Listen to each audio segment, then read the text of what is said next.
Good morning, Devils fans. As you can probably tell from the title, I once again did not get to the Breland video, given just how much research and length that video is likely going to take for me. And I was very optimistic on not being as busy coming back from a long weekend for work, which did not seem to be the case. So instead, as you see in the title, I'm going to do a bit more of an actual in-depth dive into our 2023-24 regular season schedule. I'm not going to touch on every single game or anything, but instead just point out what I find interesting being the schedule, places of note, etc., etc. Also, hopefully my enthusiasm still comes off, as I've recorded this video twice. Both times had audio errors, and so this is third time's the charm, hopefully. All that being said, to start off the regular season, as I have said multiple times, we do have the October 12th, 7:30 start versus Detroit. And for those of you that didn't realize this, we go right into a back-to-back game versus Arizona, also at home, at 7 o'clock that Friday. For those of you that weren't aware, I looked up, and by looked up, I mean found on Reddit and taken the guy for his word, that we, the New Jersey Devils, have the most back-to-back games in the league this season with 16. Right behind us, Washington at 15, and then a few teams at 14 with Ottawa, Minnesota, and Carolina. The least amount of back-to-back games in the league is Seattle at 7, and then a bunch of teams having 8, including the Florida Panthers. Reason I note them is because if you go through the full list, you'll see very quickly that, for the most part, Eastern teams get more back-to-backs than Western teams, and especially Northeastern teams. Carolina obviously gets quite a bit, even if they are not quite Northeastern. Now, I do want to point out that of the back-to-back games, 4 sets of those are both at home for us. Compare that to Washington, who only has one less back-to-back game, but no sets of those are both at home, meaning they are traveling for at least one, if not both sets.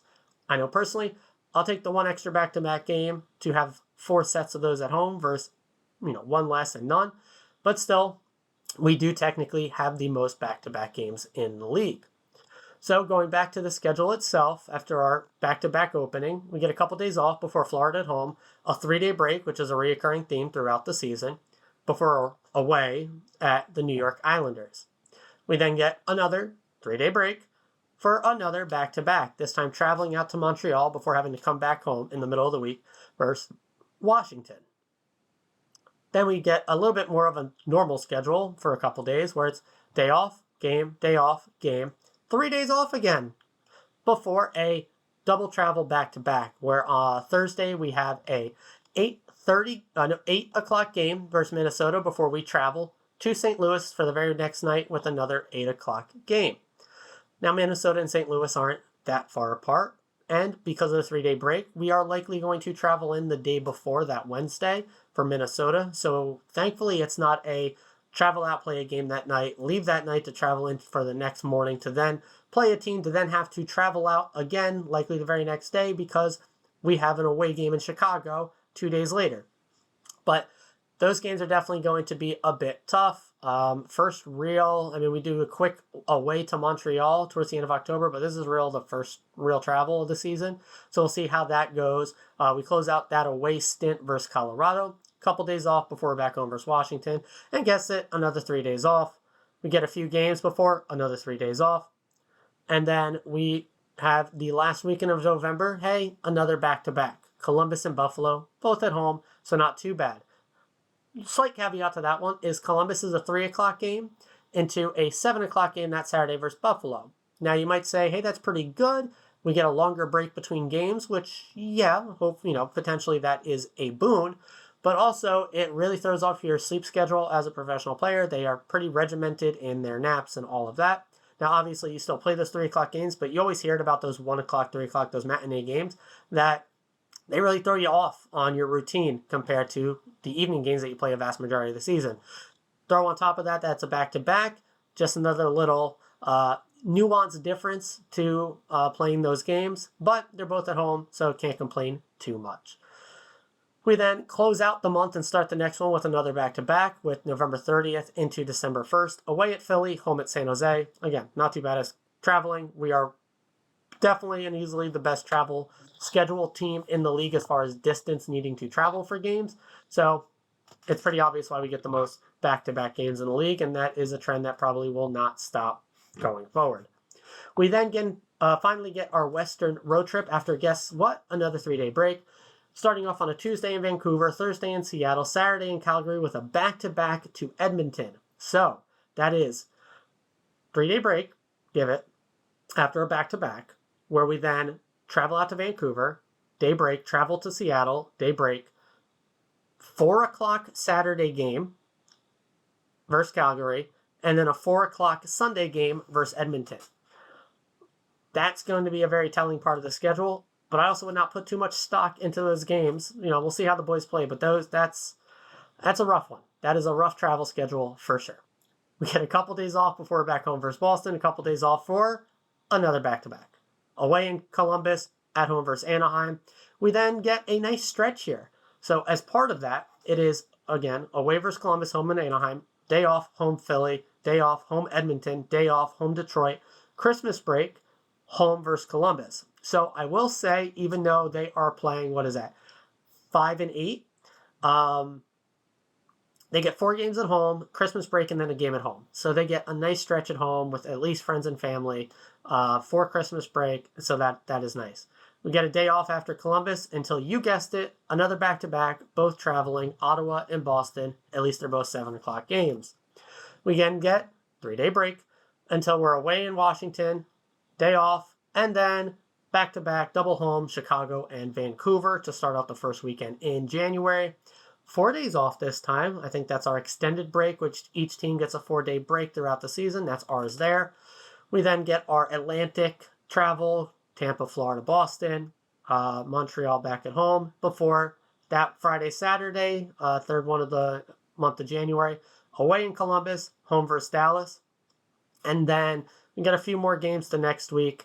And finally, All-Star break. That's going to run from the last Saturday in January, the 28th, through February 5th. So a nice week and a half break for the boys, at least most of them, as I'm going to assume. We have multiple guys in the All-Star game this season. Now, up to this point, we've only had one 4-game single week, which is that crazy 5 and 8, including the back-to-back from the Saturday before in December before Christmas break. But then we really start getting to crunch time, especially in March, but February is no slouch either.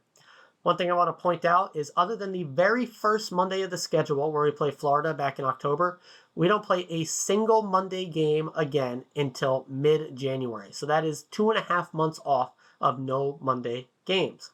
In January, we don't play a single Tuesday game. Come to February, we play every Tuesday and don't play a single Wednesday or Friday that month. Instead, it's every Tuesday, basically every Thursday, and basically every Saturday that month. We've got back-to-backs in the middle of the month, home at Seattle, away in Nashville on the 12th and 13th. We then close out the last weekend with both at home back-to-back with Montreal and Tampa Bay.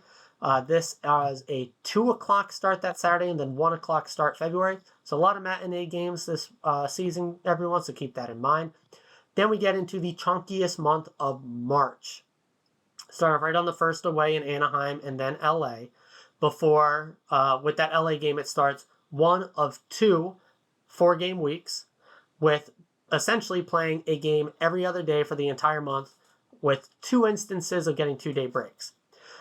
From the back-to-back traveling on the 16th and 17th, Arizona at 5 o'clock, Vegas at 3:30, so that is brutally rough in my opinion, to then day off, home at Pittsburgh, so, out in Vegas, got to travel back to Pittsburgh for a game 2 days later. Day off, Winnipeg at home. Day off, Ottawa at home. Back-to-back with New York Islanders with a 7 o'clock game that Saturday to 5 o'clock that Sunday.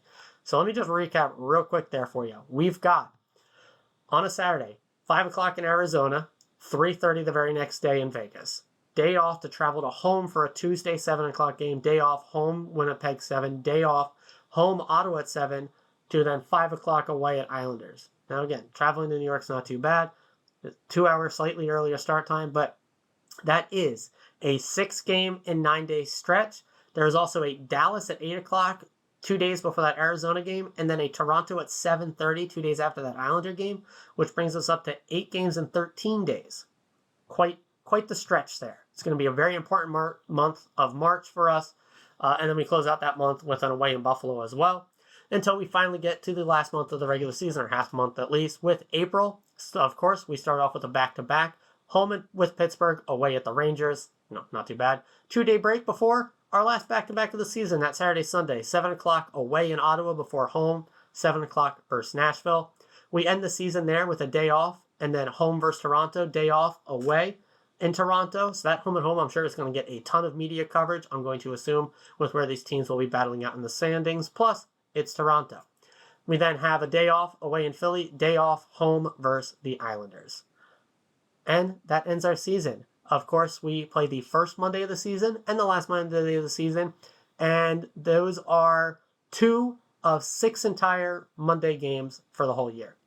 Again, last game of the season, April 15th, 7 o'clock at home versus the New York Islanders. And that will do it for our regular season schedule before we will obviously get into playoff hockey with the Devils, which everyone should get quite accustomed to. So don't go on any early vacations that time of the year. We will not have much of a break.